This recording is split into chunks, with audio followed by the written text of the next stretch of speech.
السلام علیکم، امید ہے آپ سب خیریت سے ہوں گے۔ آپ لوگ دیکھ رہے ہیں اسلام دا اسٹریٹ وے۔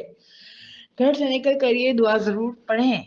نبی کریم صلی اللہ علیہ وسلم نے فرمایا، جب آدمی اپنے گھر سے نکلے پھر کہے اعوذ باللہ من الشیطان الرجیم، بسم اللہ الرحمن الرحیم، بسم اللہ توکلت علی اللہ لا حول ولا قوۃ الا باللہ۔ ترجمہ: اللہ کے نام سے نکل رہا ہوں، میرا پورا توکل اللہ ہی پر ہے، تمام طاقت و قوت اللہ ہی کی طرف سے ہے۔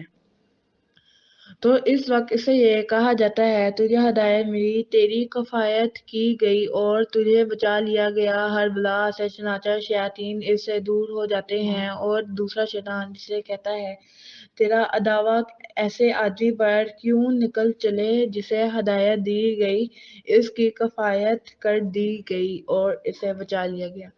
کتاب ابو داؤد اور حدیث نمبر 5095۔ جزاک اللہ۔